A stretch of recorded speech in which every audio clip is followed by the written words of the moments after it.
Tomorrow, जिसे Joseph Conrad ने लिखा है। इस कहानी में 3 कैरेक्टर्स हैं, कैप्टन हैगबर्ड और उसका बेटा हैरी और एक यंग लड़की मिस बेसी कार्विल। जहाज का रिटायर कप्तान हैगबर्ड कॉलेस्टर से कॉलब्रुक नामक जगह पर उसके पुत्र हैरी की तलाश में जाता है, जो समुद्र पर काम करने के लिए भाग गया होता है। उसे ढूंढ पाने में असफल रहने पर हैगबर्ड वहीं बस जाता है। उसके बेटे के वापस लौटकर आने के बारे में उसकी आशाओं को वह कॉन्फिडेंशियली के विश्वास के साथ बेसी को बताता रहता है। वह अनंत रूप से आशा धारण किए रहता है कि उसका पुत्र कल लौटकर आने वाला है। बेसी उसके पड़ोसी तथा किराएदार की पुत्री है।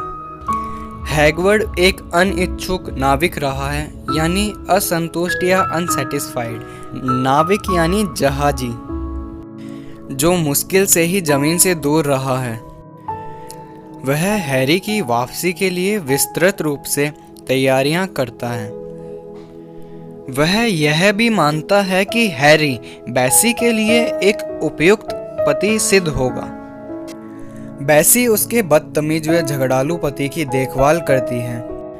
उसका पिता उसके साथ दुर्व्यवहार करता है।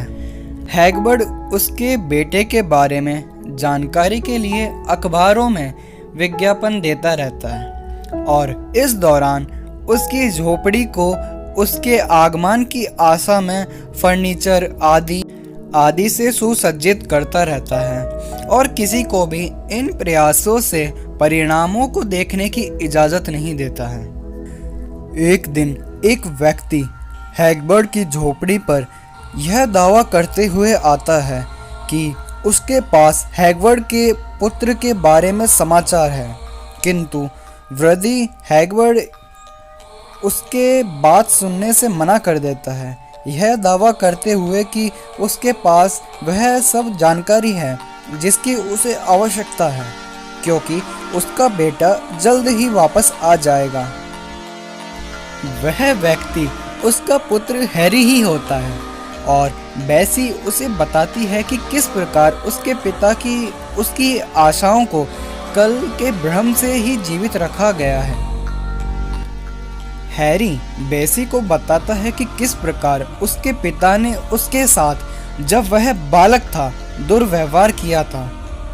हैरी ने हैगबर्ड की झोपड़ी के भीतर जाने का प्रयास किया, लेकिन उसका पिता किसी को भी अंदर आने की इजाज़त नहीं देता था। हैरी उसके पिता की झोपड़ी में जाने के बजाय बेसी की झोपड़ी में चला जाता है और उसके बचपन की घटनाओं का वर्णन करता है, जिसमें उसके पिता के झूठे अहंकार यानी ईगो का भी व्यंग्यात्मक वर्णन भी शामिल होता है, जिसके अनुसार उसके पिता लंबी समुद्री यात्राओं पर जाने का झूठा दंभ भरते थे यानी फेंकते थे, जबकि ये केवल साउथ सील्स नामक जगह के लिए छोटी यात्राओं के किनारे के साथ साथ कोयले को प्राप्त करने हेतु ही जाते थे। हैरी स्वयं को एक नए एवं एडवेंचरस वर्क के शौकीन नाविक के रूप में प्रकट करता है। नाविक यानी जहाजी के रूप में प्रकट करता है, जो कि एडवेंचरस वर्क पसंद है उस हैरी को, जो लंदन में शराब की मौज मस्ती मारता रहा है और वह उसके पिता के साथ कुछ धन उधार लेने की उम्मीद से आया है। वह बेसी को मैक्सिको में सोने की खोज के बारे में रोमांचक कहानियां सुनाता है तथा गैम्बुसिनो लोगों से उसके मिलने जुलने की बातें कहता है। ये लोग स्वतंत्र चिंता मुक्त जिंदगियां जीते हैं। बेसी हैरी को उसके पिता हैगबर्ड द्वारा उसके लिए बनाई गई योजनाओं तथा तैयारियों के बारे में बताती है, किंतु हैरी इन्हें नफरत के साथ ठुकरा देता है। वह घरेलू जिंदगी में फंसना पसंद नहीं करता है। इसी दौरान हैगबर्ड पास के मकान की ऊपरी मंजिल से नीचे की ओर चिल्लाता है, बैसी को यह चेतावनी देते हुए कि वह उस अजनबी से कोई व्यवहार ना करे, बल्कि हैरी का इंतजार करे जो अगले ही दिन कल आने वाला है।